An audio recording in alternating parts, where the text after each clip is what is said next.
യോഹന്നാന്റെ 17:19-20 നമുക്കൊന്ന് വായിച്ചു നോക്കാം. 19-22. ഓക്കെ, യോഹന്നാൻ 17:19 ഞാൻ വായിക്കാം. അവരും സാക്ഷാൽ വിശുദ്ധീകരിക്കപ്പെട്ടവർ ആകേണ്ടതിന്. അവർ ആരാന്ന് അടുത്ത വാക്യത്തിലുണ്ട്. അവരും സാക്ഷാൽ വിശുദ്ധീകരിക്കപ്പെട്ടവർ ആകേണ്ടതിന് ഞാൻ അവർക്ക് വേണ്ടി എന്നെ തന്നെ വിശുദ്ധീകരിക്കുന്നു എന്ന് പറഞ്ഞാൽ, കർത്താവ് വിശുദ്ധിക്ക് വേണ്ടി പാളയത്തിന് പുറത്ത് നിന്ന അനുഭവിച്ചതും അവന്റെ ശരീരം ചുടാൻ ഏൽപ്പിക്കപ്പെടുമ്പോൾ, അപമാനം സഹിക്കുമ്പോൾ അവന്റെ രക്തം വിശുദ്ധ മന്ദിരത്തിൽ പ്രവേശിച്ചതും എല്ലാം നമ്മുടെ വിശുദ്ധീകരണത്തിന് വേണ്ടിയായിരുന്നു. എബ്രായ ലേഖനത്തിന്റെ അവസാനത്തെ അധ്യായത്തിലേക്ക് വരുന്നത് മനസ്സിലാവും. അപ്പൊ അവന്റെ വിശുദ്ധീകരണത്തിന്റെ പങ്കാളിത്തത്തിലേക്കാണ് നമ്മൾ പോകുന്നത്. ആ വിശുദ്ധി അവൻ സമ്പാദിച്ചതാണ്. അതുകൊണ്ടാണ് അവനെ മഹത്വം അണിഞ്ഞവനായി നമ്മൾ കാണുന്നത്. His death was very rich. അതാണ് യെശയ്യാവിന്റെ 53 പറയുന്നത്, അവൻ മരണത്തിൽ ധനവാന്മാരോട് കൂടിയായിരുന്നു. കാരണം that was the richest death that we could ever encounter. കാരണം ആ മരണത്തിൽ അവൻ ധനവാനായിരുന്നു. നീതിയുടെ സമ്പത്ത്, അളവറ്റ സമ്പത്ത്, വിശുദ്ധിയുടെ അളവറ്റ സമ്പത്ത്, അനുസരണത്തിലൂടെ നേടിയ പെർഫെക്ഷൻ, അതെല്ലാം അവനെ വിശ്വസിക്കുന്നവർക്ക് നൽകുവാൻ തക്കവണ്ണം അവൻ ദൈവിക സമ്പത്തുള്ളവനായിരുന്നു. അതുകൊണ്ടാണ് റോമാലേഖനം 10 പറയുന്നത്, അവനെ വിളിച്ചപേക്ഷിക്കുന്ന ഏവർക്കും നൽകുവാൻ തക്കവണ്ണം അവൻ സമ്പന്നനാകുന്നു. He was among the rich in his death. അതാണ് 1 കൊരിന്ത്യർ 1:30 പറയുന്നത്. നാമോ അവനാൽ ക്രിസ്തു യേശുവിൽ ഇരിക്കുന്നു, അവൻ നമുക്ക് ദൈവത്തിങ്കിൽ നിന്ന് ജ്ഞാനവും നീതിയും ശുദ്ധീകരണവും വീണ്ടെടുപ്പും ആയി തീർന്നു. He became to us from God knowledge, righteousness, sanctification and redemption. ക്രിസ്തു ആയി തീർന്നതാണ്. നമ്മൾ അനുഭവിക്കുന്ന ക്രിസ്തുവിനെയാണ്. Through him we get that righteousness and sanctification. അതുകൊണ്ടാണ് വിശ്വാസത്താലുള്ള നീതി എന്ന് പ്രത്യേകിച്ച് അപ്പോസ്തലന്മാർ എടുത്ത് പറയുന്നത്. ഇത്ര വലിയ രക്ഷയെ നിങ്ങൾ അഗണ്യമാക്കിയാൽ, കണ്ടോ അതിനർത്ഥം വന്നത് എങ്ങനെയാണ്? ദൈവത്തിന്റെ പുത്രൻ ദൂതന്മാരെക്കാളും താണവനായി ഈ ഭൂമിയിൽ മരണം ആസ്വദിക്കാൻ വേണ്ടി കടന്നു വരികയും അവൻ അങ്ങനെ മരണം വരെ അനുസരണയുള്ളവനായി തീർന്ന് തന്നെ വിശ്വസിക്കുന്നവർക്ക് എല്ലാം രക്ഷ നൽകുവാൻ തക്കവണ്ണം അവന്റെ സമ്പത്ത് അവൻ അധ്വാനിച്ച് വിയർത്ത്, ആ വിയർപ്പ് തീർന്നിട്ട് രക്തക്കുഴലുകൾ പൊട്ടി ബ്ലഡ് ഒഴുകുന്നവരെ അവൻ അധ്വാനിച്ചു ഫോറസ്. എന്നിട്ട് പറയാണ്, ഇത്ര വലിയ കർത്താവിന്റെ മാക്സിമം ഒരു ഫിസിക്കൽ ബോഡിക്ക് ബെയർ ചെയ്യാവുന്നതിന്റെ മാക്സിമം അധ്വാനം. അത് നമ്മൾ മർക്കോസിന്റെ സുവിശേഷം വായിക്കുമ്പോൾ കാണാം. He never rested. റെസ്റ്റ് എന്നൊക്കെ പറഞ്ഞ എവിടെയെങ്കിലും ബോട്ടിൽ പോകുമ്പോഴോ, പകല് മുഴുവൻ ഇങ്ങനെ പഠിപ്പിക്കൽ, രാത്രി മുഴുവൻ പ്രാർത്ഥന. ഒരു മനുഷ്യന്റെ ബോഡിയെ എങ്ങനെയെല്ലാം വലയ്ക്കാമോ, തകർക്കാമോ, അത് ക്രൂശിൽ മാത്രമല്ല. That was a progressive obedience climaxing on the cross. All for us. എല്ലാം നമുക്ക് വേണ്ടി ഒരു ഡിപ്പോസിറ്റ് ഉണ്ടാക്കാൻ വേണ്ടി. നിങ്ങൾ മക്കൾക്ക് വേണ്ടി സമ്പാദിച്ചെന്ന് പറയില്ലേ, അതുപോലെ അവനിലുള്ളവർക്ക് വേണ്ടി അവൻ ഉണ്ടാക്കിയ ഡിപ്പോസിറ്റ് ആണ് നമ്മളെ റിച്ച് ആക്കി മാറ്റുന്നത്. ഇത്ര വലിയ രക്ഷയെ നിങ്ങൾ അഗണ്യമാക്കിയാൽ എന്നുള്ളതാണ്. ഓക്കെ, അവിടെ ഈ 22-ാം വാക്യമാണ് നമുക്ക് വായിക്കാം. 17-22, യോഹന്നാൻ 17-22.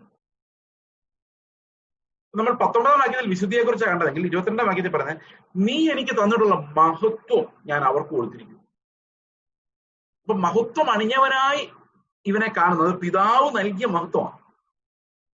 ആ മഹത്വത്തെ ഞാൻ ആർക്ക് കൊടുത്തിരിക്കുന്നു? ഇവർക്ക് കൊടുത്തിരിക്കുന്നു. ഇവരാരാ? 20-ാം വാക്യത്തിലുണ്ട്,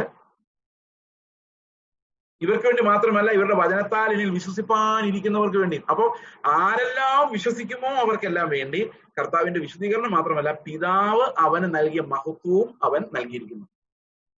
അപ്പൊ പിന്നെ നമ്മൾ നേരത്തെ കണ്ട മഹിമയുടെ വലതുഭാഗത്തിരിക്കുന്ന കാര്യമോ? 5-ാം വാക്യം നോക്കി. ഇപ്പോൾ പിതാവേ, ലോകമുണ്ടാകും മുൻപേ എനിക്ക് നിന്റെ അടുക്കൽ ഉണ്ടായിരുന്ന മഹത്വത്തിൽ എന്നെ നിന്റെ അടുക്കൽ മഹത്വപ്പെടുത്തണം. ഇതാണ് മഹിമയുടെ വലതുഭാഗം. ആ മഹത്വം അത് കർത്താവ് നേരിട്ട് പിതാവിനോട് ചോദിക്കുകയാണ്. ലോകം ഉണ്ടാകുന്നതിന് മുമ്പേ ഞാൻ നിന്റെ അടുത്തിരുന്ന ആ മഹത്വത്തിലേക്ക് എന്നെ നീ തിരിച്ച് പ്രവേശിപ്പിക്കണം. That's fine, that's not for us. നമുക്ക് വേണ്ടിയല്ല. എന്നാൽ 22-ാം വാക്യത്തിൽ പറയുന്ന അവൻ അധ്വാനിച്ച് സമ്പാദിച്ച് പിതാവിൽ നിന്ന് ലഭിച്ച പ്രതിഫലം, ആ മഹത്വം, അത് ഞാൻ ഇവർക്ക് കൊടുത്തിരിക്കുന്നു. അപ്പൊ നമ്മുടെ നീതീകരണത്തിനും വിശുദ്ധീകരണത്തിനും തേജസ്കരണത്തിനുമുള്ള എല്ലാ സമ്പത്തും കർത്താവിന്റെയാണ്. അവന്റെ അധ്വാനമാണ്. അവൻ നമ്മിൽ വസിക്കുമ്പോൾ ആത്മാവാണ് നമുക്ക് ഇത് ധനങ്ങളെ കമ്മ്യൂണിക്കേറ്റ് ചെയ്യുന്നത്. അത് വിശ്വാസത്താലാണ് സംഭവിക്കുന്നത്. അതുകൊണ്ടാണ് വിശ്വാസത്താലാണ് രക്ഷ എന്നും വിശ്വാസത്താലാണ് നാം ദൈവത്തെ പ്രസാദിപ്പിക്കുന്നതെന്നും നമ്മൾ പറയുന്നത്. ഓക്കെ, നമുക്ക് എബ്രായ ലേഖനത്തിലേക്ക് മടങ്ങി വരാം.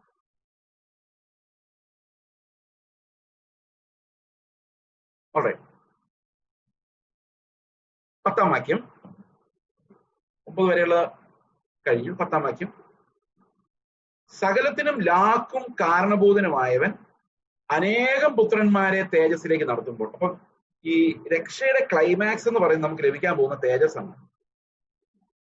ആ തേജസ്സിലേക്കാണ് നമ്മുടെ പ്രത്യാശ വിരൽ ചൂണ്ടുന്നത്.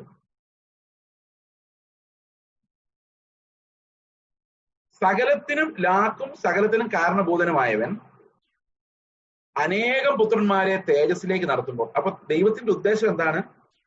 അനേകം മക്കൾ സ്വർഗത്തിലെ തേജസ് പ്രാപിക്കുക എന്നുള്ളതാണ് ദൈവത്തിന്റെ ഉദ്ദേശം. നമ്മൾ റോമാലേഖനം 8-ാം അധ്യായം 28-29 വാക്യങ്ങൾ നമ്മൾ വായിക്കുമ്പോൾ കാണാം, അവൻ മുന്നറിഞ്ഞവരെ തന്റെ പുത്രൻ അനേക സഹോദരങ്ങൾക്ക് ആദ്യജാതനാകേണ്ടതിന് അവന്റെ സ്വരൂപത്തോട് അനുരൂപരാകാൻ മുൻനിയമിച്ചിരിക്കുന്നു. നമ്മൾ എപ്പോഴും മുൻനിയമനത്തെ മനസ്സിലാക്കേണ്ടത് അങ്ങനെയാണ്. വിശ്വാസിയുടെ അപ്പോയിന്റ്മെന്റ് ആണത്, to be glorified. A believer is appointed for glorification. അതാണ് ദൈവത്തിന്റെ സ്വപ്നം, നമ്മെ കുറിച്ചുള്ള സ്വപ്നം. ഇവിടെ പറയാണ് ആ തേജസ്സിലേക്ക് അനേകരെ നടത്തുമ്പോൾ. ആരുടെ തേജസ്സിലേക്കാ? ഈ പുത്രൻ നമുക്ക് തരാൻ പോകുന്ന തേജസ്സിലേക്ക് നടത്തുമ്പോൾ.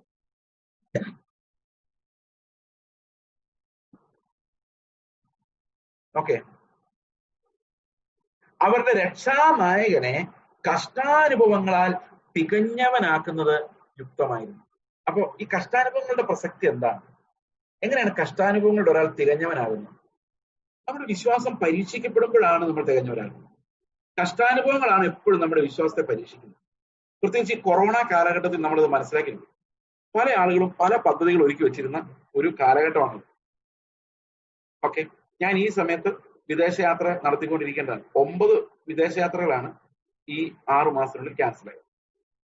ഓക്കെ, അമേരിക്കയിലോട്ടുള്ളത് ഉൾപ്പെടെ പല പദ്ധതികളാണ് മനുഷ്യർ ഉണ്ടാക്കി വെക്കുന്നത്.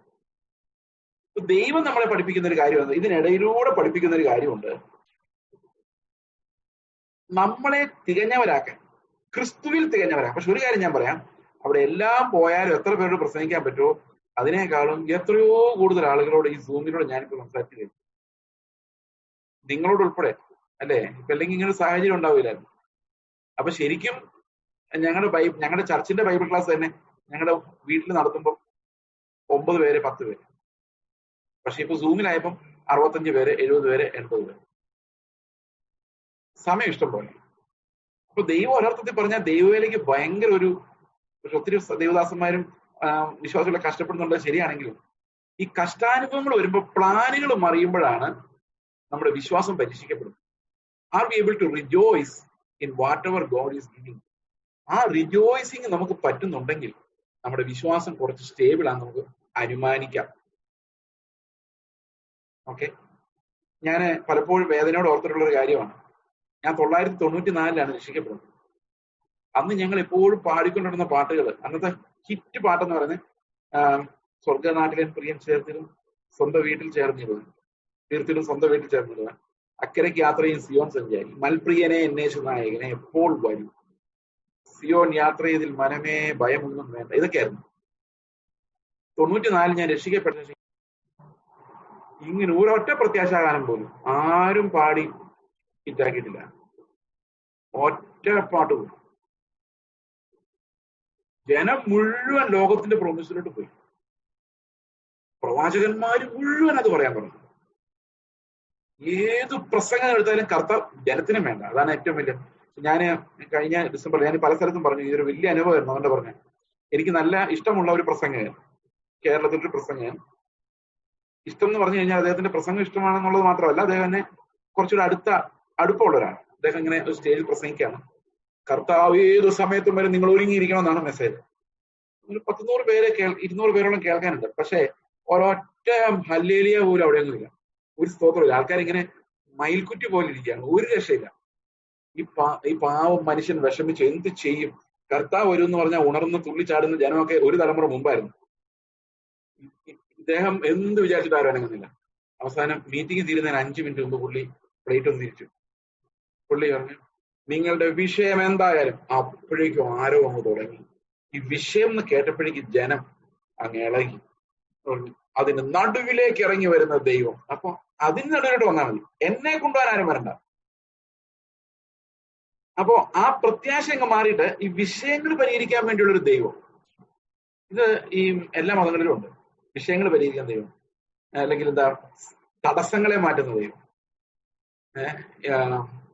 അതിനൊക്കെ പ്രത്യേക പേരുണ്ട് ഹിന്ദുക്കൾക്ക്.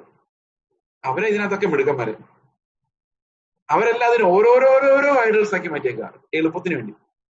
അപ്പൊ ഒരാളെ എല്ലാ വിഷയങ്ങളും പറഞ്ഞ് ബുദ്ധിമുട്ടിക്കാതിരിക്കാൻ വേണ്ടി. പക്ഷെ ഈ ഒരു കോമൺ റിലീജിയന്റെ ഭാഗമാണ് നമ്മുടെ വിശ്വാസം ഇന്ന്. It's not that holy faith which is of equal standing with apostles. അങ്ങനെ കർത്താവിന്റെ തേജസ്സിന് വേണ്ടിയുള്ള ഒരു കാത്തിരിപ്പ് ഞരക്കൊന്നുമല്ല. ആ അവസാനത്തെ 5 മിനിറ്റ് എന്റെ സഹോദരങ്ങളെ, ആ മനുഷ്യൻ പറഞ്ഞു, നിങ്ങളുടെ പ്രശ്നങ്ങൾ എന്തായാലും ഈ വർഷം തീരുന്നതിന് മുമ്പ്, കഴിഞ്ഞ 2019 ഈ വർഷം തീരുന്നതിന് മുമ്പ് എന്ന് പറഞ്ഞു. അപ്പൊ കർത്താവ് അന്ന് രാത്രി വരുന്ന ഇത്ര നേരം പറഞ്ഞു, അതുകൊണ്ട് കാര്യമില്ല, വർഷം തീരണം, വിഷയം മാറും. ഇത് ഭയങ്കര ദുരന്തമാണ്.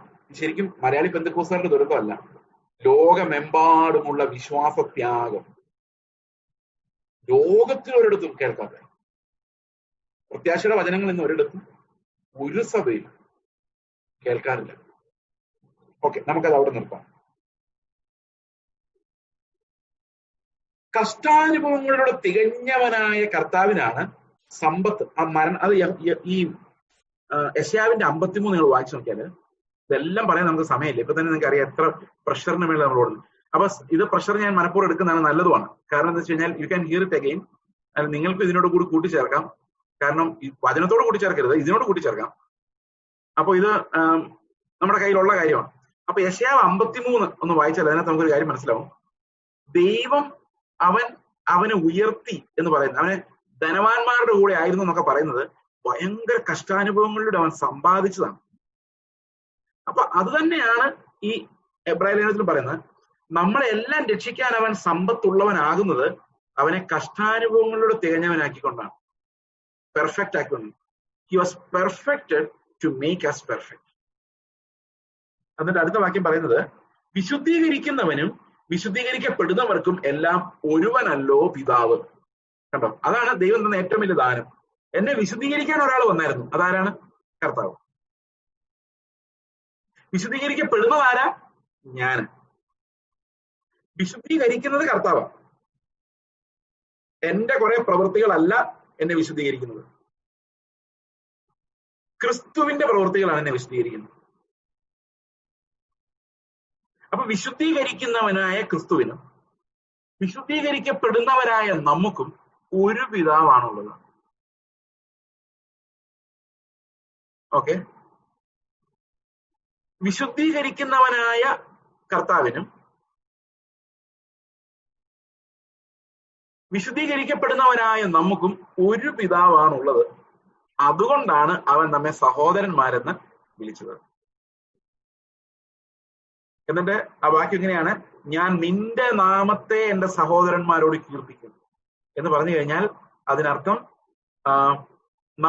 നമ്മെ അവൻ എപ്പോൾ പിതാവ് എന്ന് പറഞ്ഞോ, പിതാവേ എന്ന് വിളിക്കാൻ പറഞ്ഞോ, ദൈവത്തെ എപ്പം നമ്മോട് പിതാവേ എന്ന് വിളിക്കാൻ പറഞ്ഞോ, ആ സമയത്ത് ദൈവം നമുക്ക് എപ്പോൾ, യേശുക്രിസ്തു എപ്പം നമുക്ക് അവന്റെ പിതാവിനെ പിതാവായി തന്നു, സ്വർഗസ്ഥനായ പിതാവെ എന്ന് വിളിക്കാൻ പറഞ്ഞു, ആ സമയത്ത് അവൻ എന്നെ അവന്റെ സഹോദരനായി അംഗീകരിക്കുമായിരുന്നു. I became his brother. അങ്ങനെയല്ലേ? ഇപ്പൊ എന്റെ പിതാവിനെ ഒരാൾക്ക് ഞാൻ കൊടുത്തു എന്ന് പറഞ്ഞു കഴിഞ്ഞാല്, ഇപ്പൊ ഞങ്ങൾ 3 കുഞ്ഞുങ്ങളെ അഡോപ്റ്റ് ചെയ്ത് വളർത്തുമ്പോൾ എന്റെ മകൻ, അവൻ അറിഞ്ഞുകൊണ്ടല്ലെങ്കിൽ പോലും അവന്റെ പിതാവിനെ അവൻ പലർക്കും കൊടുക്കുമായിരുന്നു. അപ്പൊ അതിന്റെ റിസൾട്ട് എന്താണ്? അവരെ എന്റെ സഹോദരന്മാരെന്ന് വിളിക്കുന്നതിൽ ഞാൻ ലജ്ജിക്കുന്നില്ല എന്നാണ് അതിന്റെ അർത്ഥം.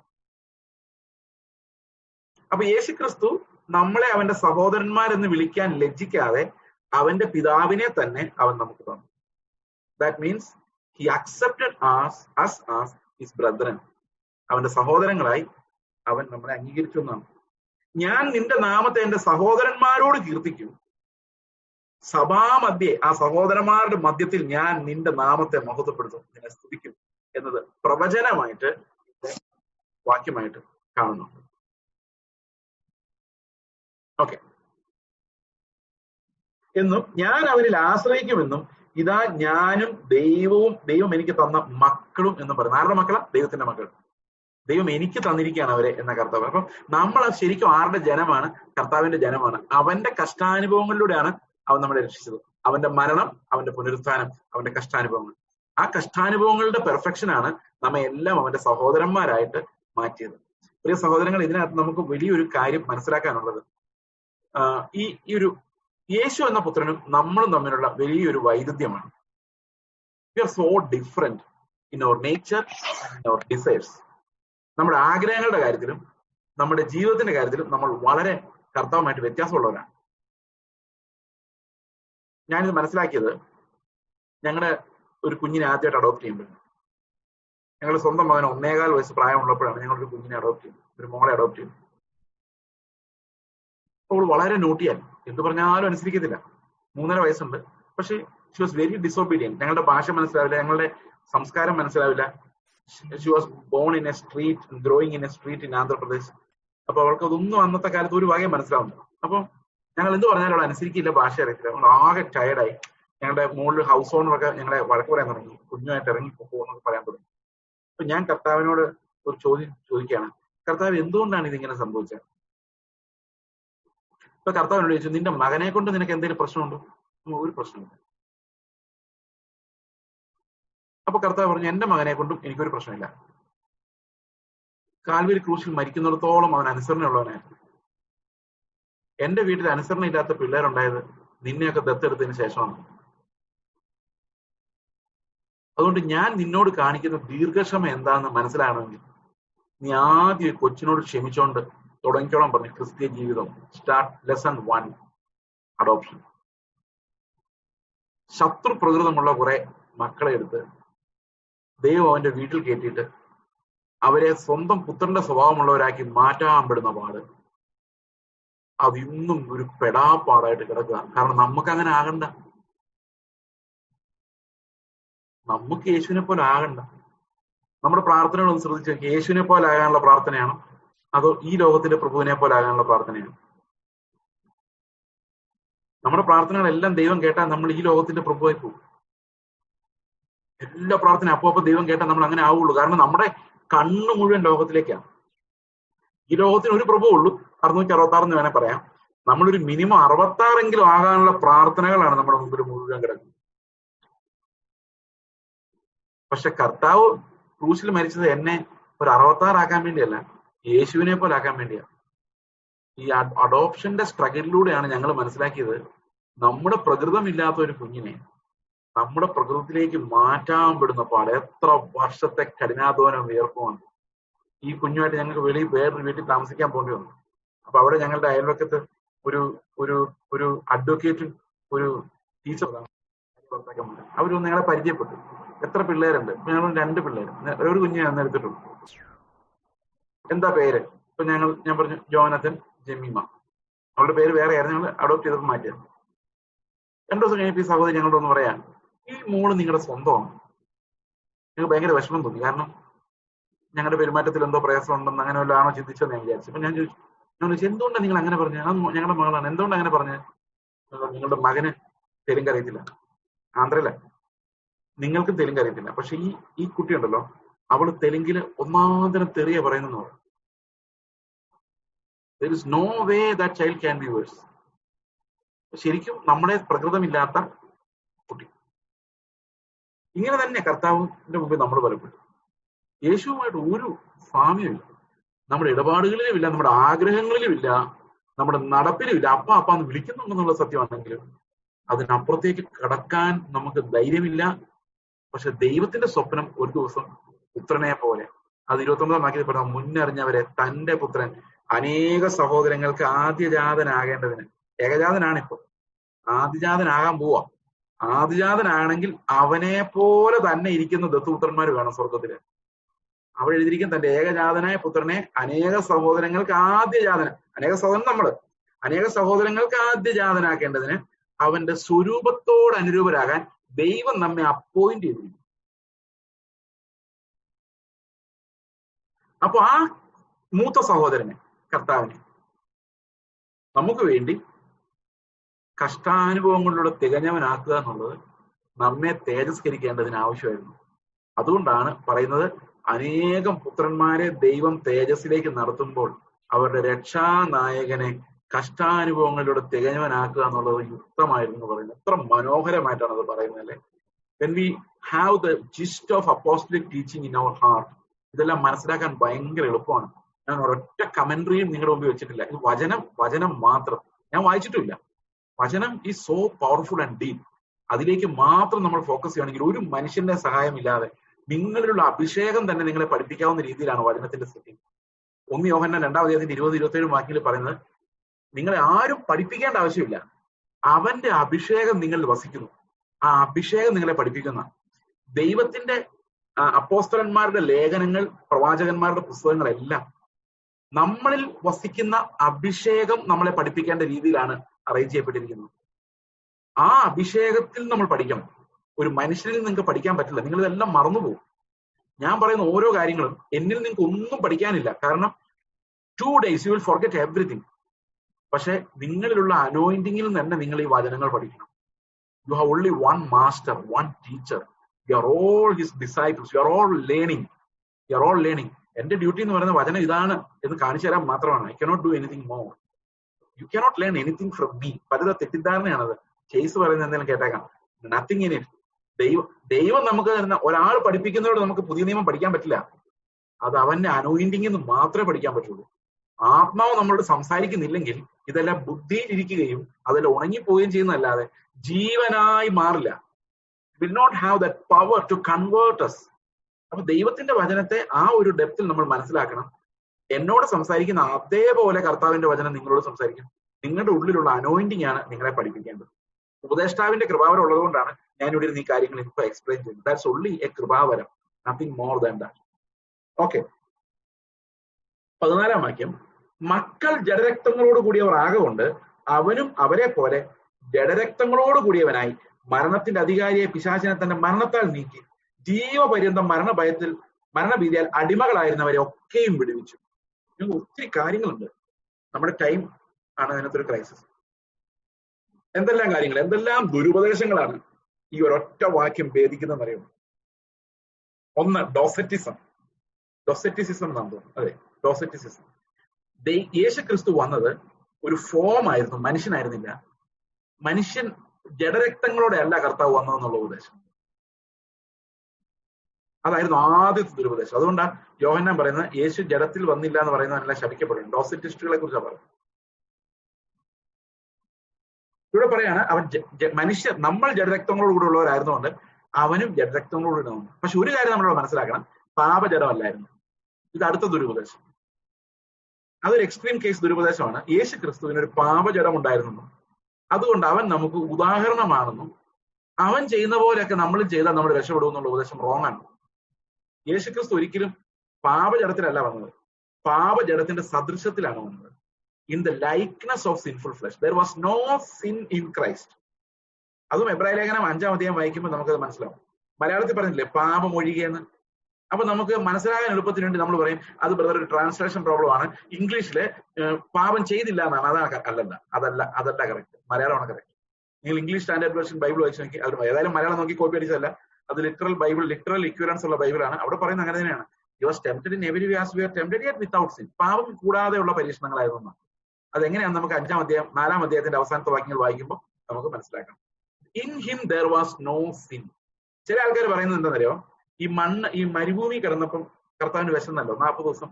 അപ്പൊ നല്ല വിശപ്പായപ്പം നമ്മുടെ പാസ്റ്റർമാർ ചായയും പാലും ഒക്കെ കുടിച്ചിട്ടൊക്കെ ആയിരിക്കും 40 ദിവസം എടുക്കുന്നത്. പക്ഷെ കർത്താവ് പച്ചവെള്ളം പോലും കിട്ടിയാലെന്ന് അറിയാൻ വേണം. 40 days ആയപ്പോഴേക്കും ഏതാണ്ട് ജീവന്റെ അവസാനത്തെ ശ്വാസത്തിലേക്ക് എത്തും.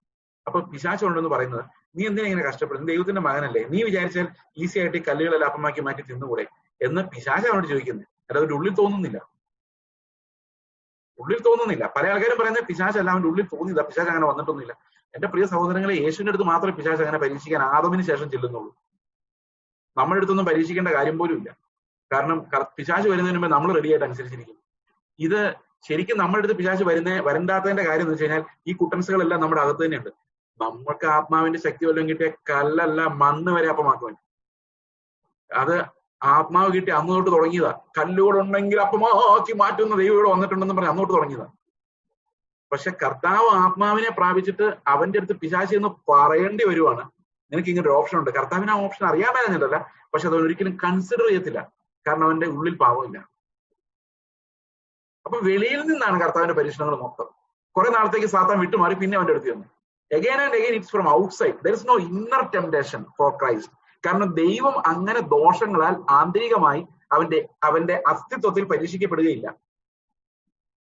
ഒരിക്കലും ദൈവം ഒരു ആലോചിക്കില്ല, ഒരു പാവം ചെയ്താലോ, പിതാവിന്റെ ഇഷ്ടത്തിന് വിരോധമായിട്ട് രണ്ട് കാര്യങ്ങൾ ചെയ്താലോ, വേണ്ട, അങ്ങനെയല്ല. They always have one mind.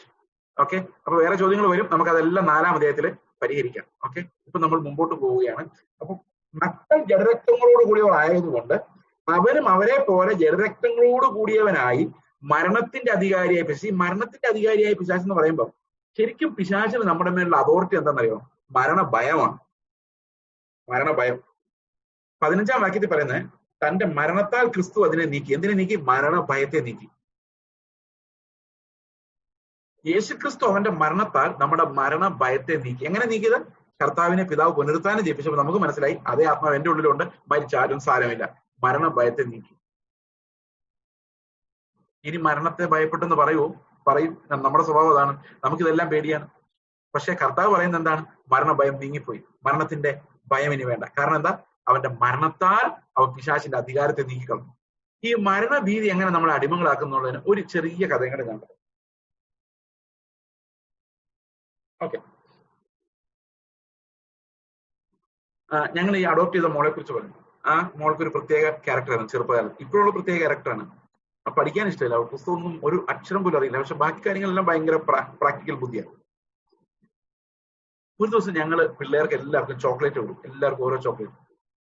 ഇവൾക്ക് ഒരു ചോക്ലേറ്റ് കൊടുത്തു, ഇവള് തിന്നില്ല, മാറ്റിവെച്ചു. എല്ലാ പിള്ളേരും കഴിച്ച് ഫിനിഷ് ചെയ്ത് കഴിഞ്ഞ് കുറെ കഴിഞ്ഞാണ് ഇവൾ ആ ചോക്ലേറ്റ് വെളിയെടുക്കുന്നത്. ഇവളുടെ മാത്രമേ ഉള്ളൂ ചോക്ലേറ്റ്.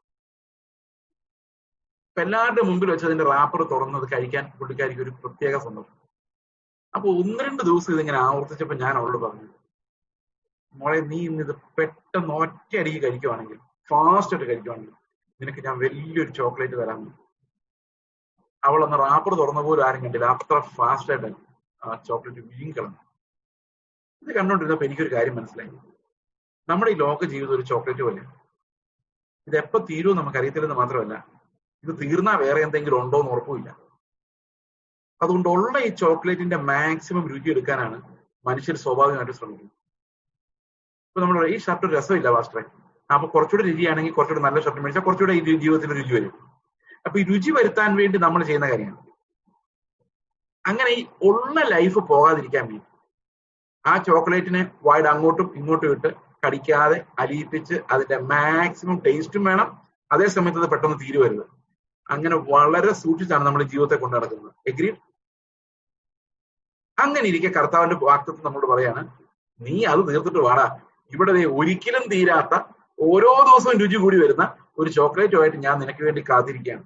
അങ്ങനെ ഒരു കാഴ്ച നമ്മൾ കണ്ടാൽ ഈ ചോക്ലേറ്റ് ഇട്ട് നമ്മൾ ഓടില്ല, കൊച്ചു വന്നപോലെ. പക്ഷെ ആ കാഴ്ച കാണാത്തതുകൊണ്ട് നമ്മൾ ഈ ലോകത്തിന്റെ ലക്ഷറി അടിമത്ത് മരിച്ചു പോകും, തീർന്നു പോകുന്നുള്ള പേടിയുള്ളത് കൊണ്ട് one hand is always on this world. നമ്മൾ വിചാരിക്കും അതുകൊണ്ടൊന്നും അല്ല, ഇത് ഞങ്ങൾക്ക് ദൈവം തന്നതാ, അനുഗ്രഹിച്ചതെന്നൊക്കെ പറയുന്നത്. പക്ഷെ ശരിക്കും നമ്മൾ ഇതിനോട് പറ്റിപ്പിടിക്കുന്നതിന്റെ കാരണം ഈ മരണത്തിന്റെ ഫിക്കിൾനെസ്. ഞാൻ ഇപ്പോഴും ഓർക്കുന്നുണ്ട്, ആന്ധ്രയിൽ വെച്ച് ഞാനൊരു ബൈക്കിന് ഓർഡർ കൊടുത്തു, ബൈക്കിന്. അപ്പൊ ബൈക്ക് വാങ്ങിക്കാൻ വേണ്ടി അഡ്വാൻസ് കൊടുത്തു, ബൈക്ക് വരാൻ വേണ്ടി കാത്തിരിക്കണം. അപ്പൊ ഞാൻ ബലഹീനനായ, എത്ര ബലഹീനനാണ് ഞാൻ അന്നേരം മനസ്സിലാക്കിയത്. ഞാൻ പറയാം, കർത്താവെ, ബൈക്ക് വരുന്നവരെ നീ എന്നെ തിരിച്ചു വിളിക്കരുത്, എനിക്ക് അതൊന്ന് ഓടിച്ചിട്ട് വേണം വരാൻ എന്ന് പറഞ്ഞാൽ മരിക്കുന്നതിന് മുമ്പ് എൻജോയ് ചെയ്യാനുള്ള കുറച്ച് ചെറിയ നിസ്സാര കാര്യമുള്ളൂ. അപ്പോഴെനിക്ക് മനസ്സിലാകുന്നത് ഓരോ കുഞ്ഞു കുഞ്ഞു കാര്യവും നമുക്ക് എൻജോയ്മെന്റിന് മരിച്ചു കഴിഞ്ഞാൽ പറ്റൂലല്ലോ. അപ്പൊ ഇത് ഇപ്പൊ തന്നെ നമുക്ക് അനുഭവിക്കാൻ ഇപ്പോഴല്ലേ പറ്റുള്ളൂ. അങ്ങനെ ഈ ലോകത്തോട് നമ്മൾ ഒട്ടിപ്പിടിക്കുന്നത് മരണഭയം എന്ന സാധനം വെച്ചാണ് പിശാച് നമ്മളെ ഈ ലോകത്തിന്റെ അടിമകളാക്കി മാറ്റുന്നത്. ജീവപര്യന്തം അടിമകളായിരുന്നവരെ നാം മരണഭയത്താൽ. ഓക്കെ, അവിടെ പറയുന്നത്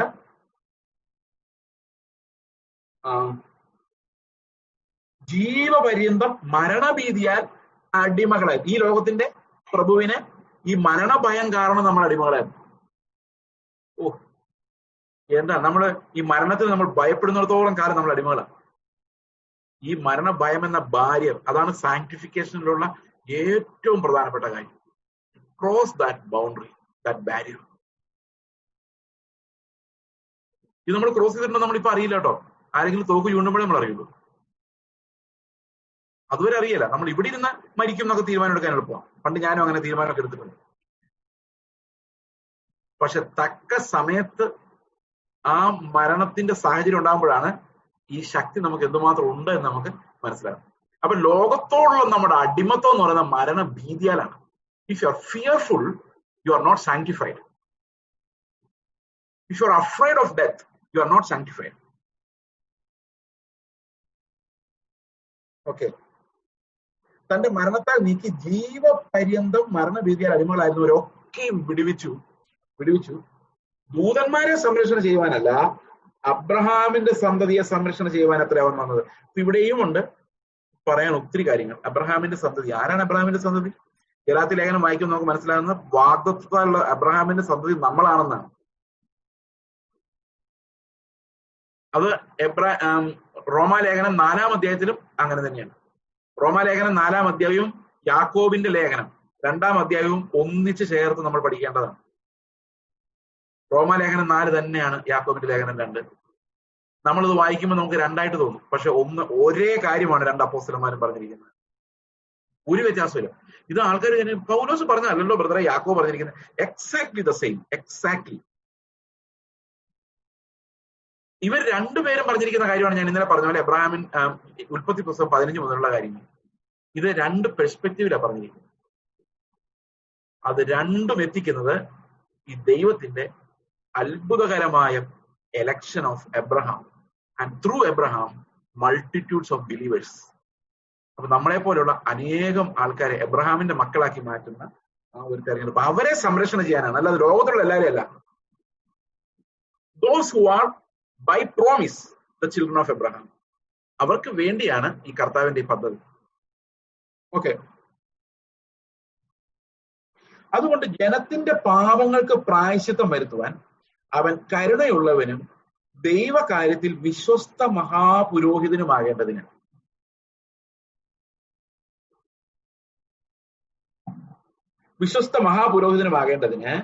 സകലത്തിലും തന്നെ സഹോദരന്മാരോട് സദൃശനായി തീരുവാൻ ആവശ്യമായിരുന്നു. അപ്പൊ യേശുക്രിസ്തു എല്ലാത്തിലും നമുക്ക് സദൃശമാണ്. 4-ാം അധ്യായത്തിൽ എടുത്തു പറയുമ്പോൾ പാപമൊഴികെ എന്ന് പ്രത്യേകിച്ച് എടുത്തു പറയുന്നുണ്ട്. അതല്ലാതെ ബാക്കി എല്ലാ കാര്യങ്ങളിലും അവൻ നമുക്ക് സദൃശനായിരുന്നു. ഒരു പ്രത്യേകതയും കർത്താവിനുണ്ടായിരുന്നില്ല. He was not a specially appealing person. അവന് രൂപഗുണമോ സൗന്ദര്യമോ ഒന്നും ഉണ്ടായിരുന്നു. Normal human being. നമ്മൾ ഇതിൽ നടന്നു പോകുന്നൊരു സാധാരണ മനുഷ്യൻ. He did not have a halo around him. എനിക്ക് ഏറ്റവും ഇൻട്രസ്റ്റിംഗ് ആയിട്ട് തോന്നിയത് യേശു ക്രിസ്തുവിനെ കാണിച്ചു കൊടുക്കാൻ വേണ്ടി യൂദാ വന്ന് അവന് ഉമ്മ കൊടുക്കുന്ന സീനാണ്. എന്തിനാണ് യൂദാ വന്ന് ഉമ്മ കൊടുത്തത്? Jesus was A public figure അല്ലെ? എന്തിനാ യൂദാ വന്ന് ഉമ്മ കൊടുക്കേണ്ട കാര്യം എന്തായിരുന്നു? ഒരു പ്രധാനപ്പെട്ട കാര്യം എന്ന് വെച്ച് കഴിഞ്ഞാല് ഈ യഹൂദന്മാർക്ക് വന്ന് ഈ യേശുവിനെ പിടിക്കുന്നതിന്റെ ഭാഗമാകാൻ താല്പര്യമില്ലായിരുന്നു. അതിന്റെ പ്രധാന കാരണം എന്ന് വെച്ച് കഴിഞ്ഞാൽ കുറച്ച് നാളുകൾക്ക് മുമ്പ് ഓശാന സമയത്ത് ഈ കർത്താവിന്റെ ജനപിന്തുണ അവരെ ഭയപ്പെടുത്തിയിട്ടുണ്ട്. അതുകൊണ്ട് ഇവരിതിനു മുമ്പ് നിന്ന് ഇവരുടെ ജീവൻ കാണുമെന്നൊരു സംശയം ഇവർക്കുണ്ടായിരുന്നു. ഇവര് ഈ ഗവൺമെന്റ് വഴി വരാനാണ് പ്ലാൻ ചെയ്തത് നമുക്കറിയാം. അതുകൊണ്ട് യേശുവിനെ പിടിക്കാൻ വേണ്ടി വരുന്നത്. ഈ പട്ടാളക്കാർക്ക് യേശുവിനെ ഒന്നും അറിയത്തില്ല. നമ്മുടെ പെന്തക്കോസ്തിൽ വലിയ പ്രസംഗകർ എന്നൊക്കെ പറഞ്ഞ ആൾക്കാർ ശുശ്രൂഷകരൊക്കെ നാട്ടുകാർക്ക് ഇവരൊന്നും അറിയാൻ വേണം. ഇവര് ഗുണമില്ലായ്മ കാണിക്കുമ്പോഴേ ഒരു ഫേമസ് ആണ്. അല്ലാതെ നാട്ടുകാർക്കൊന്നും ഈ പറയുന്ന വലിയ വലിയ പ്രീച്ചേഴ്സിനൊന്നും അത്ര വിവരമില്ല. അവരെ പിടികിട്ടുന്ന ഈ എന്തെങ്കിലും തരികട വരുമ്പോഴാണ്. അപ്പൊ യേശുക്രിസ്തുവിനെ കുറിച്ച് ഈ ശിഷ്യന്മാർക്കും യഹൂദന്മാർക്കും അറിയാം, പക്ഷെ ഈ പട്ടാളക്കാർക്ക് അറിയത്തില്ല. അപ്പൊ യഹൂദന്മാർ പറയാണ്, നമ്മൾ പോയി കുരുങ്ങണ്ട, അവന്റെ തന്നെ ഒരു ശിഷ്യനെ പിടിച്ച് വിടാം. അപ്പൊ ഇവന്റെ ശിഷ്യൻ വന്ന് അവനെ കാണിച്ചു കൊടുത്തോളും. അപ്പം പട്ടാളക്കാരോട് പറഞ്ഞാൽ അതിന്റെ ഇപ്പൊ നമ്മുടെ ഒരു ഗ്രൂപ്പിൽ ഇടുന്നുണ്ട്, അവന്റെ ലീഡറെ ഇങ്ങനെ പിടിച്ചോണ്ട് വരാൻ പറഞ്ഞാൽ പട്ടാളക്കാർക്ക് വലിയ പാടൊന്നുമില്ല, നിമിഷം നേരോട് പിടിച്ചോണ്ടിട്ടുണ്ട്. പക്ഷെ യേശു അങ്ങനെ അല്ലായിരുന്നു. യേശു അവരിൽ ഒരാളായിരുന്നു. എങ്ങനെ നോക്കിയാലും ഇതിലേതാ യേശു എന്ന് കണ്ടുപിടിക്കാൻ പറ്റില്ല. അത് അകത്തുള്ളവർക്ക്, അതായത് അവരെ എപ്പോഴും കാണുന്നവർക്ക് യഹൂദന്മാർക്ക് മാത്രം അറിയാമായിരുന്നു. ആ എൻകൗണ്ടർ വന്നിട്ടുള്ളവർക്ക് മാത്രം. അതല്ലാതെ ഒരു ഗ്രൂപ്പിന്റെ നേച്ചർ കണ്ടുകൊണ്ട് ഇതാണ് ക്രിസ്തു. ഇപ്പൊ നമുക്കൊരു പാസ്റ്ററും കുറെ ബിലീവേഴ്സ് ഉണ്ടെങ്കിൽ ഇത് പാസ്റ്ററും മറ്റേ വിശ്വാസികളാണെന്ന് പെട്ടെന്ന് മനസ്സിലാവും. പക്ഷെ അന്ന് അങ്ങനെ ഒരു ഡിസ്റ്റിങ്ഷൻ ഇല്ല. ക്രിസ്തു അവരുടെ കൂടെ ഒരാളായിരുന്നു. അപ്പം യൂദാ പറഞ്ഞു, അബദ്ധത്തിലെങ്ങാനും പോയി പത്രോസിനെ പിടിച്ചോണ്ട് പോയി ആകെ കുളമാവും. അതുകൊണ്ട് ഞാൻ പോയി ഉമ്മ കൊടുക്കുന്ന അവനെ മാത്രം പിടിച്ചാൽ മതി, അവനാണ് ക്രിസ്തു എന്ന് പറഞ്ഞ് കാണിച്ചു കൊടുക്കാൻ വേണ്ടിയാണ് ഈ യൂദാ ഇസ്കരിയോത്ത് അങ്ങോട്ട് ചെല്ലുന്നത്. അതിനർത്ഥം എന്താണെന്ന് വെച്ച് കഴിഞ്ഞാൽ Jesus was always one among us. അവൻ യാതൊരുവിധ ഹാലോയും ഉണ്ടായിരുന്നില്ല. എല്ലാ അർത്ഥത്തിലും നമുക്ക് സദൃശനായിരുന്നു. എല്ലാ അർത്ഥത്തിലും. He was a normal human being. No halo. റവറൻഡും അല്ലായിരുന്നു, പാസ്റ്ററും അല്ലായിരുന്നു, ഈവാഞ്ചലിസ്റ്റും അല്ലായിരുന്നു. വെറും യേശു ആയിരുന്നു. വെറും യേശു. ബ്രദർ യേശു പോലും അല്ലായിരുന്നു. അതാണ്. ഇനി ഈ ശിഷ്യന്മാരൊന്നും ഒരു ബ്രദർ പത്രോസ് പോലും, വെറും പത്രോസായിരുന്നു. അപ്പൊ വെറും ആകുന്നത് തന്നെ നമ്മളിൽ ഒരു ഐഡന്റിഫിക്കേഷൻ എല്ലാവരുമായിട്ട്. ഐ ആം വെറും ചേസ്. യേശു അങ്ങനെയായിരുന്നു. Just one among the people. സകല അർത്ഥത്തിലും അവരെ രക്ഷയിലേക്ക് നയിക്കാൻ വേണ്ടി കർത്താവ് എന്ത് ചെയ്യുന്നു? Proper perfect identification, incarnation with the sinful humanity.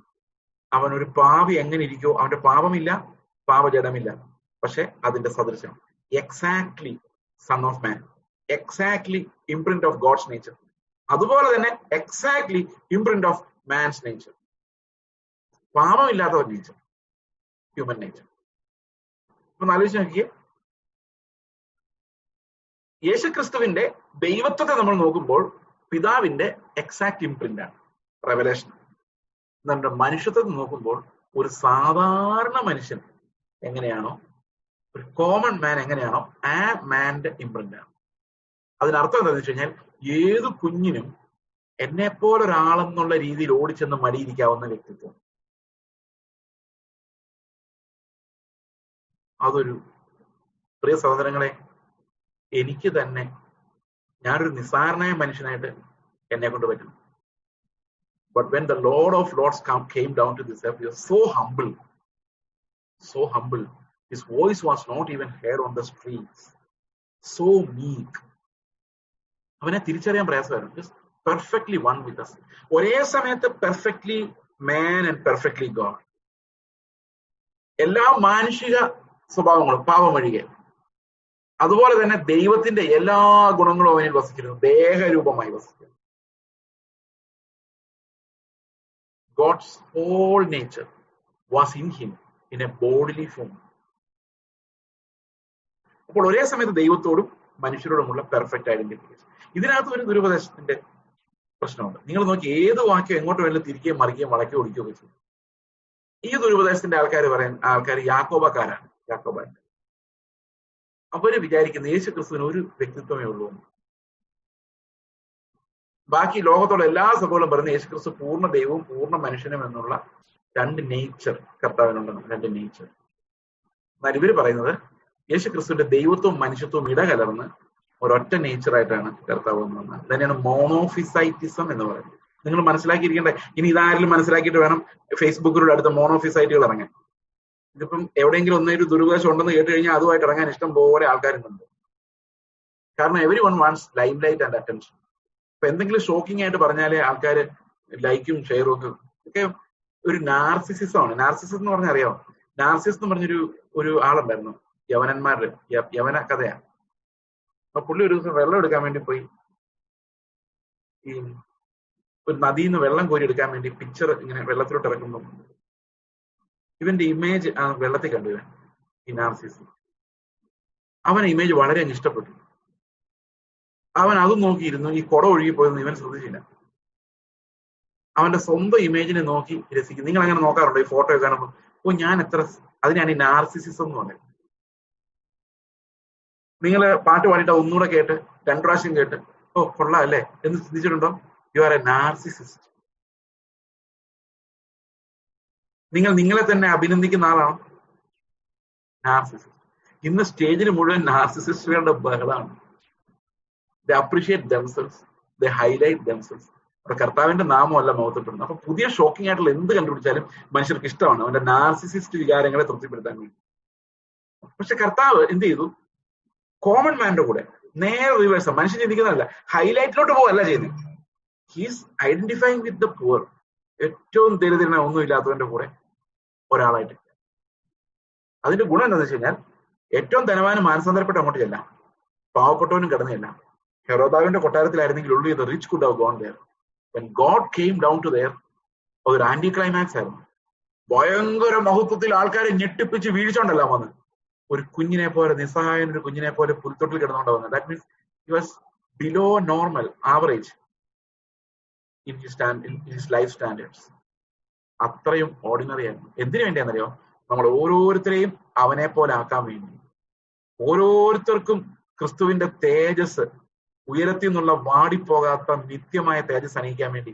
ഈ ലോകത്തിലുള്ള തേജസ് ഒന്നുമല്ല എന്ന ആത്മാവിന്റെ സുബോധം ജനങ്ങൾക്കുണ്ടാകേണ്ടതിന്, യഥാർത്ഥത്തിലുള്ള ദൈവകൃപ എന്ന തേജസ് എന്താണെന്ന് മനസ്സിലാക്കേണ്ടതിന്. ആ തേജസ് ഇസ് എ ഡിഫറെന്റ് തിങ്. ക്രിസ്തുവിന്റെ തേജസ് അത് എബ്രായ ലേഖനത്തിൽ നമ്മൾ പരാമർശിക്കേണ്ട വിഷയമാണ്. We will go to it.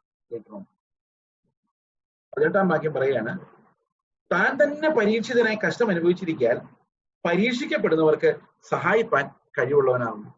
അപ്പം ഇത് ഒരു ഹെൽപ്പിനെ കുറിച്ചാണ് പറയുന്നത്. ശരിക്കും ഇതിനപ്പുറത്താണ് ഇതിന്റെ തിയോളജി. അത് നമ്മൾ 4-ാം അധ്യായത്തിന്റെ അവസാനം ആകുമ്പോഴേക്കും കാണും. ഇവിടെ പറയുന്ന ഒരു ഹെൽപ്പിനെ കുറിച്ചാണ്. അതായത് അവൻ പരീക്ഷിതനായി കഷ്ടം അനുഭവിച്ചു, പരീക്ഷിക്കപ്പെട്ട് കഷ്ടം അനുഭവിച്ചു. പാപമില്ലായിരുന്നു. പാപമില്ലാതെ പരീക്ഷിക്കപ്പെടാം. എങ്ങനെയാ പാപമില്ലാതെ പരീക്ഷിക്കപ്പെടുന്നത്? നമ്മളെല്ലാവരും ഒരു നയാ പൈസ പോലും കയ്യിലില്ലാത്ത ദരിദ്ര നാരായണന്മാരാണെന്ന് വിചാരിച്ചു. ഒരു നയാ പൈസ കയ്യിലില്ല. എന്ത് ചെയ്യണമെന്ന് അറിയാൻ വയ്യാതിരിക്കുമ്പോഴാണ് വളരെ ധനവാനായ ഒരു മനുഷ്യൻ, ഇവിടെ 65 പേരുണ്ട് ഈ ഗ്രൂപ്പില്. അപ്പം ഒരു വളരെ ധനവാനായ ഒരു മനുഷ്യൻ വന്നിട്ട്, ഇന്ത്യയിലാന്ന് വിചാരിച്ചു, അതാ നല്ലത്, പല രാജ്യങ്ങളിൽ നിന്നുണ്ട്, നമുക്ക് നമ്മുടെ രാജ്യത്തെ കുറിച്ച് ആലോചിക്കാം.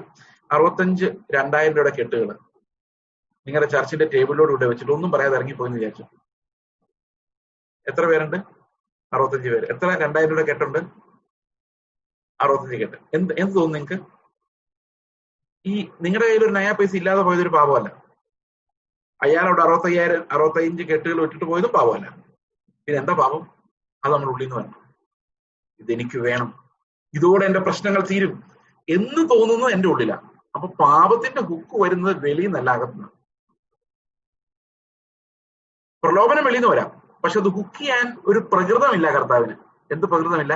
ഈ പാപപ്രകൃതമില്ല. പാപപ്രകൃതം ഉണ്ടായിരുന്ന എന്നെ മോഹിച്ചേനെ. പക്ഷെ കഷ്ടതയുണ്ട്, ആഹാരമില്ല, പരീക്ഷിതനാണ്.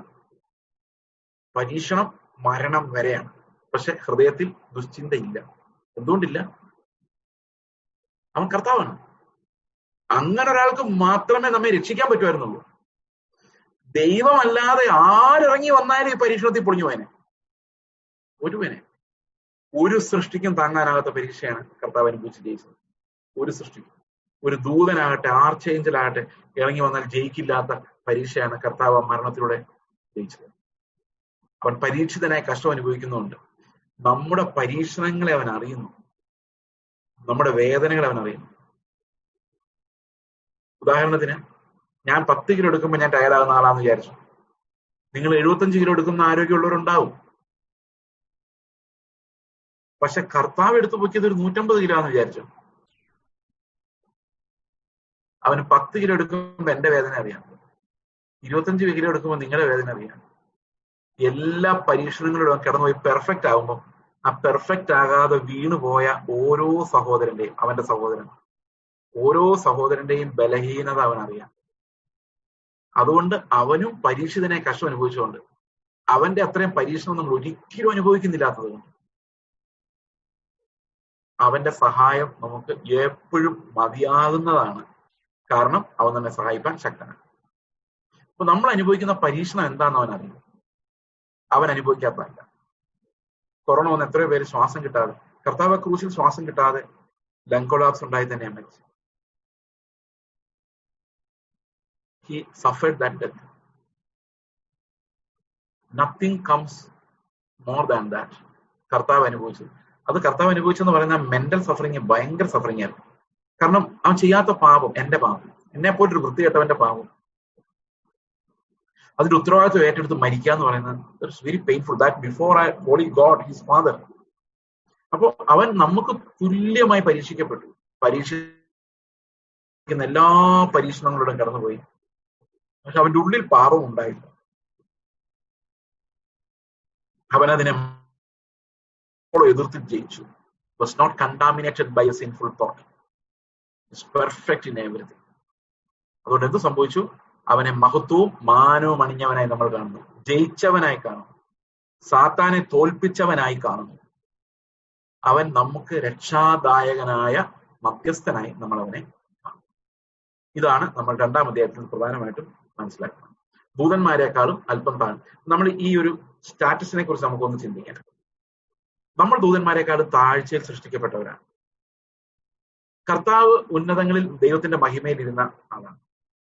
ആ കർത്താവ് ഇറങ്ങി വരുന്ന ദൂതന്മാരെക്കാൾ അല്പം താഴ്ചയിലേക്കാണ്. നമുക്ക് തുല്യരാവാൻ വേണ്ടിയാണ് ഇൻകാർണേഷൻ. അപ്പൊ ദൂതന്മാരെക്കാൾ അല്പം താഴ്ച വന്ന് കർത്താവ് നമുക്ക് തുല്യരായി വന്നു. എന്നിട്ട് പറയാണ്, അവൻ മരിച്ചപ്പോൾ അവൻ മഹത്വം അണിഞ്ഞവനായി ദൂതന്മാരെക്കാൾ ഉന്നതമായ നാമം കിട്ടിയവനായി കാണും. അത് നമ്മുടെ സമ്പത്താണ്. അപ്പൊ നമ്മൾ ഇനി ചെല്ലാൻ പോകുന്നത് ദൂതന്മാരെക്കാളും ഉന്നതമായ ക്രിസ്തുവിനോടൊപ്പമുള്ള ഒരു സിംഹാസനത്തിലേക്കാണ്. നാം അവനിൽ നിന്ന് പ്രാപിക്കുന്ന അവകാശം ദൂതന്മാരെ നമ്മുടെ സേവകാത്മാക്കളും നമ്മെ അവരുടെ മുകളിൽ ഉള്ളവരുമാക്കി മാറ്റുന്ന ഒരു പരിപാടിയാണ് കർത്താവ് നമുക്ക് വേണ്ടി ഒരുക്കിയത്. അപ്പോൾ ഇനിയുള്ള നമ്മുടെ കാലം, അതാണ് ആദം വീണുപോയില്ലായിരുന്നെങ്കിൽ സംഗതി കുഴപ്പമായിരുന്നെന്ന് ഞാൻ ചിന്തിക്കാൻ കാരണം. ആദം അന്ന് പാപം ചെയ്തില്ലായിരുന്നെങ്കിൽ നമ്മൾ ഇന്ന് ഏദൻ തോട്ടത്തിൽ സുന്ദരമായ പഴവും കഴിച്ച് ഒരു ടെൻഷനും ഇല്ലാതെ സ്വസ്ഥമായിട്ട് ജീവിക്കുമായിരുന്നു.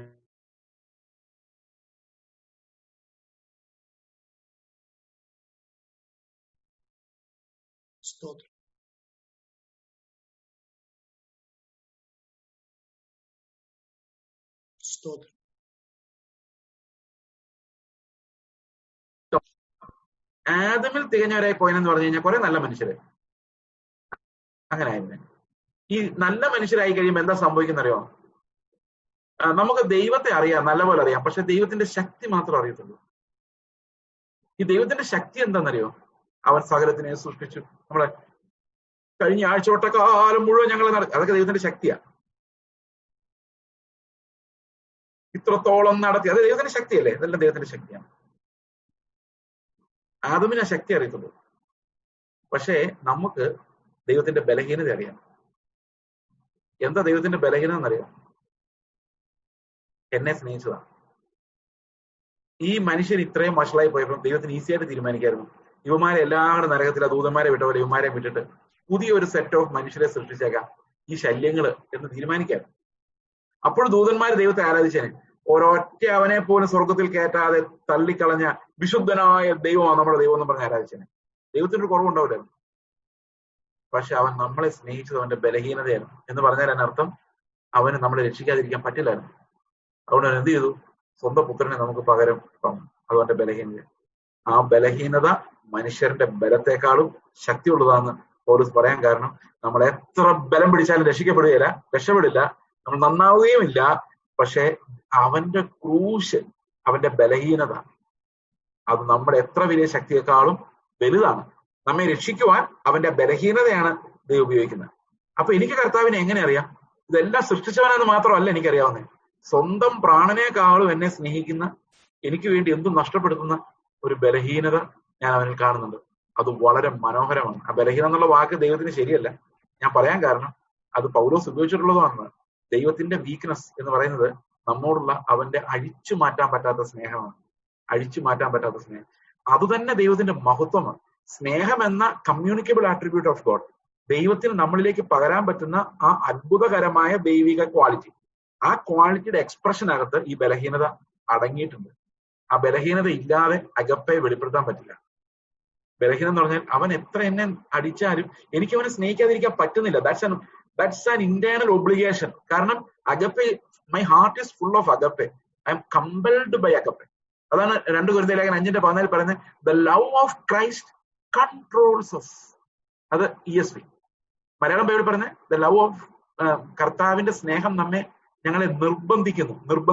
ആ നിർബന്ധിക്കുന്നുള്ള പഴയ വാക്ക് നമുക്ക് വേറെ ഓപ്ഷൻ ഇല്ലാതാക്കുന്നത് തന്നെയാണ്. അത് തന്നെയാണ് കൺട്രോളിംഗ് എന്നുള്ള വാക്കുകൊണ്ട് അർത്ഥമാക്കുന്നത്. Controls us. ഇതാണ്, ഒരുവൻ എല്ലാവർക്കും വേണ്ടി മരിച്ചിരിക്കെ എല്ലാവരും മരിച്ചു. That means he was my representative on the cross. When he died, I died. എന്ന് പറഞ്ഞാൽ അവൻ എന്റെ മരണത്തെ അവിടെ വഹിച്ചു.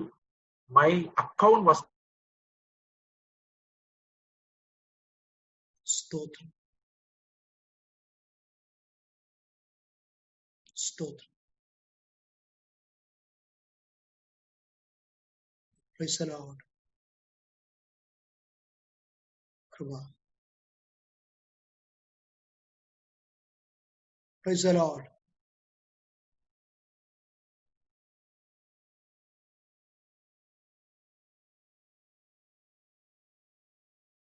Praise the Lord.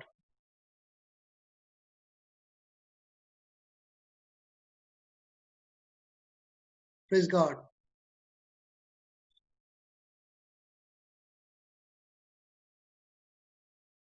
First Chase, please. First Chase unmute ആണ്.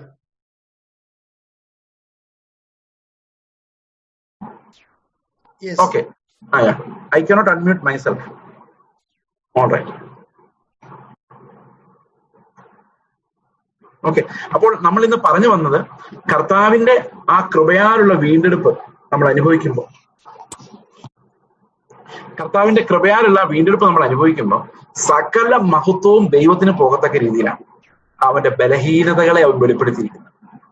എല്ലാ മഹത്വവും അവന് നൽകപ്പെടുന്ന രീതിയിലാണ്. അതായത് എന്നെ രക്ഷിക്കുന്ന, എന്നെ സൃഷ്ടിച്ചത് അവന്റെ ശക്തിയാണ്, എന്നെ രക്ഷിക്കുന്ന അവന്റെ ബലഹീനത. അതുകൊണ്ട് അവൻ പുത്രനെ ഭൂമിയിലേക്ക് അയക്കുമ്പോൾ അവൻ ബലഹീനതയിൽ വന്നു. പാപമല്ല കേട്ടോ ആ ബലഹീനത, അങ്ങനെ ചിന്തിക്കരുത്. നമ്മുടെ ബലഹീനത മുഴുവൻ പാപമാണ്. പക്ഷെ ദൈവത്തിന്റെ ബലഹീനത പാപമല്ല, അത് നമ്മെ രക്ഷിക്കുന്ന ശക്തിയാണ്. അത് ക്രൂശിൽ തകർക്കപ്പെടുമ്പോൾ when he was offered in helplessness, he was revealing how helpless God is in his love. അപ്പൊ നമ്മളോടുള്ള സ്നേഹത്തിൽ അവൻ എത്ര ബലഹീനനും ഹെൽപ്ലെസ് ആണെന്നാണ് നമ്മളെ കാണിച്ചത്. ഇത്ര വലിയ സ്നേഹത്തിന്റെ സുവിശേഷമാണ് നമുക്ക് നൽകപ്പെട്ടിരിക്കുന്നത്.